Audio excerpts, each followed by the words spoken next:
Amigas, amigos, olá!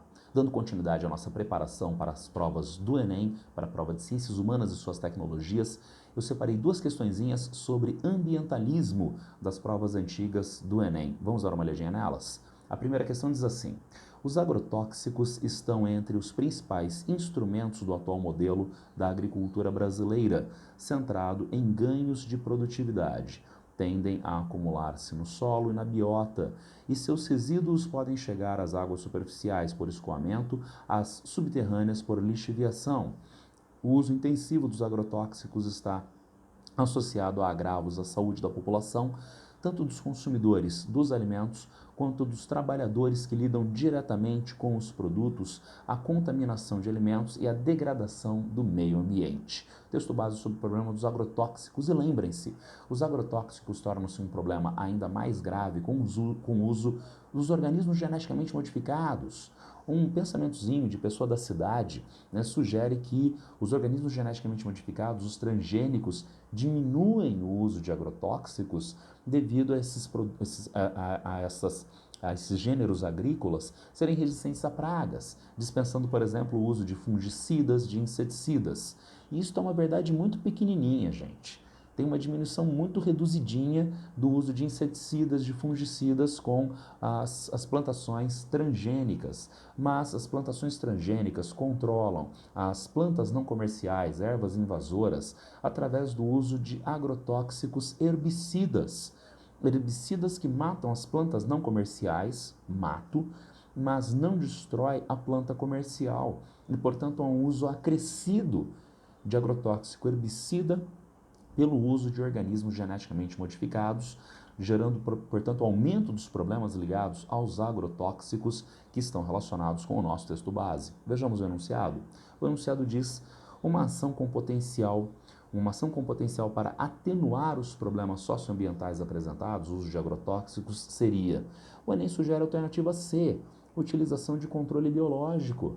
Então, através do controle biológico de pragas, não há necessidade do uso de agrotóxico para controle de pragas. Lembrando que o controle biológico de pragas é mais viável em propriedades familiares e, portanto, a agroindústria latifundiária acaba tendo a primazia do uso de transgênicos e agrotóxicos. A alternativa C parece bastante interessante, inclusive com a ênfase à agricultura familiar orgânica. Vejamos as demais alternativas para controle dos agrotóxicos. Adoção de energias limpas, bem-vindo, mas sem relação com os agrotóxicos. Fiscalização das fontes hídricas.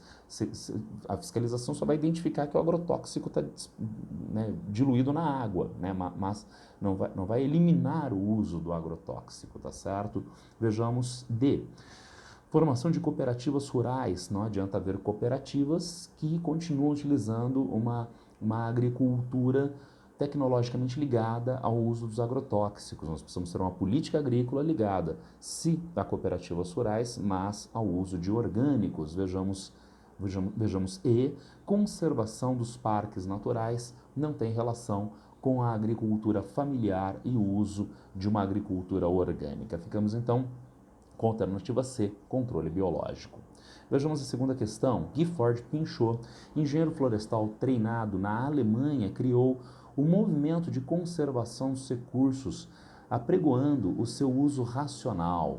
Na verdade, Pinchot agia dentro de um contexto de transformação da natureza em mercadoria. Na sua concepção, a natureza é frequentemente lenta e os processos de manejo podem torná-la eficiente. Acreditava que a conservação deveria basear-se em três princípios: o uso dos recursos naturais pela geração presente, a prevenção de desperdício e o uso dos recursos naturais para benefício da maioria dos cidadãos. Aí nós temos o texto base sobre os primórdios do conservacionismo. Então vejamos. A atual concepção de desenvolvimento sustentável, olha só o enunciado, desenvolvimento sustentável, diferencia-se da proposta de Pinchot do fim do século XIX pelo foco no que? Vejam a alternativa C, desenvolvimento sustentável, valorização das necessidades futuras, Dá uma olhada à proposta de Pinchot. Acreditava que a conservação deveria se basear em 3 princípios, no Pinchot, lá no texto base. O uso dos recursos naturais pela geração presente. O uso dos recursos pela geração presente. Prevenção do desperdício e uso para a maioria dos cidadãos. O que está faltando? A temporalidade. O uso pelas gerações futuras em desenvolvimento sustentável, conceito do relatório Nosso Futuro Comum, relatório Brundtland, de 1987. Tudo bem? Vamos dar uma olhada nas outras alternativas? A alternativa A diz precificação das riquezas naturais. Está ali no texto base, a transformação da natureza em mercadoria, que remete à precificação dos recursos naturais. Mas isto não é a tônica de desenvolvimento sustentável. Desenvolvimento sustentável é o uso racional dos recursos hoje para garantir o seu uso no tempo e para gerações futuras. Vejamos B. Desconstrução dos saberes tradicionais.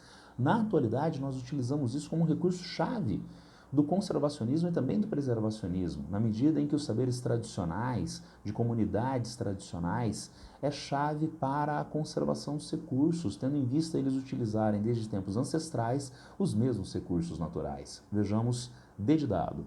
Contenção do crescimento econômico. Seria bem-vindo em uma lógica ambientalista, mas não é a tônica do desenvolvimento sustentável, que está pautado na lógica econômica de desenvolvimento econômico. E o que é desenvolvimento econômico?